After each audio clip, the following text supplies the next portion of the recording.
Seif Tetvav. L'Halakha Tetvav parle de la possibilité de poser un aliment qui aurait été complètement cuit face à un feu, face à une source de chaleur. Le Shulchan Aruch rapporte Davar shnit bashel kol tzorko, un aliment qui a été cuit en totalité. Vehu yavesh she'en bo marak, et il est sec, c'est-à-dire qu'il s'agit d'un aliment sec dans lequel il n'y a pas de bouillon, il n'y a pas de liquide. Mutar lehanicho keneged amedura, il est permis de le déposer face à la medura, face à un feu, à une source de chaleur. Afilu bemakom shehayad soledet bo, même dans un endroit où la température est au moins égale à yad soledet bo.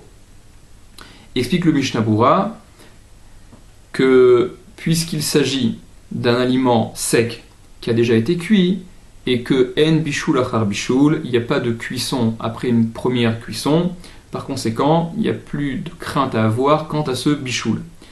Par contre, déposer cet aliment qui a été cuit sur le feu mamash, à proprement parler, ça c'est interdit d'après les Chachamim, parce que c'est nire kemevachel, c'est mirze kemevachel, ça ressemble à cuire. C'est la façon de faire, d'agir pour cuire. Par conséquent, c'est interdit midera banane. Et le Mishnah Bura rapporte également que la raison pour laquelle le Shulchan Aruch a formulé keneged amedura, cet aliment peut être posé keneged amedura, face au feu, et non pas etzel à amedura, et non pas à côté du feu, c'est pour indiquer par là qu'il fallait garder un petit écart, une petite distance entre l'aliment et le feu, afin de ne pas en arriver à attiser les braises. Poursuit le Rama. Va afilu nitztanen kvar, donc précise le Rama, et même s'il a refroidi cet aliment, c'est permis.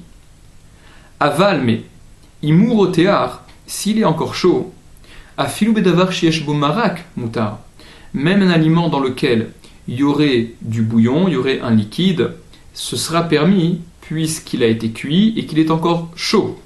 Donc ce sera permis de le mettre à cet endroit où la température est au moins égale à yad soledet.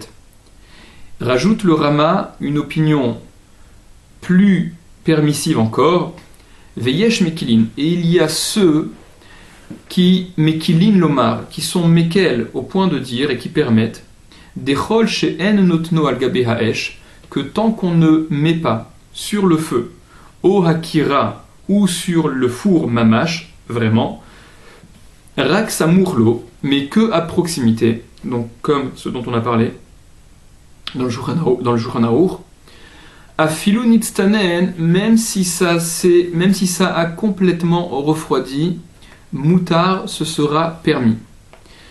Le Mishnah Bura explique que cette opinion les plus méquelles, la plus permissive, s'appuie en fait sur l'opinion des Rishonim qui tiennent que en bishul achar bishul, il n'y a pas de cuisson après une première cuisson, même pour du lard, même pour un liquide, quand bien même il l'a complètement refroidi.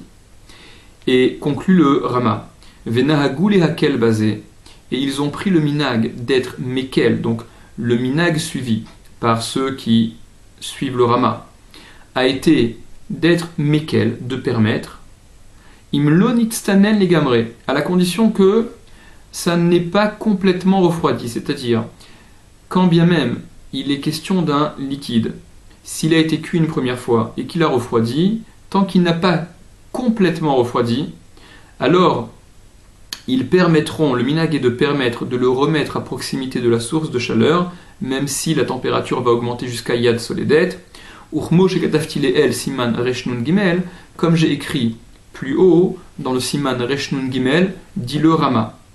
Le Mishnah Bura rapporte que le minag, donc, dont parle le Rama, prend en considération l'opinion la plus permissive, mais qu'avec cette limite qui est de l'onitztanen negamre, tant que ça n'a pas complètement refroidi.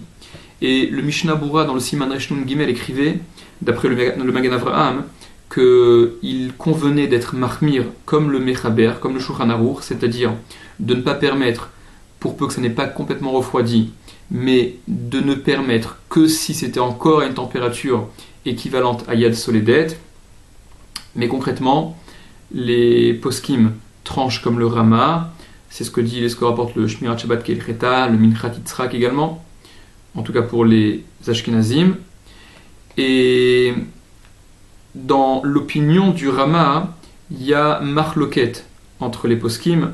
Le Magan Avraham explique que si le liquide a complètement refroidi, alors ce serait un interdit de la Torah, même pour le Rama, que de réchauffer, alors que le Nishmat Adam, dans le Klal Chaf Seif Katan Chet, ainsi que le Chazon Ish, disent que le Rama pense que Bedavar Lach, que dans un liquide, Behemet, En Bishul Achar Bishul, il n'y a pas non plus de Bishul après une première cuisson.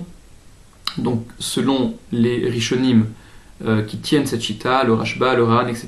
et d'autres. Donc il y a même une divergence, une marloquette sur le date au sujet de ce que pense le Rama.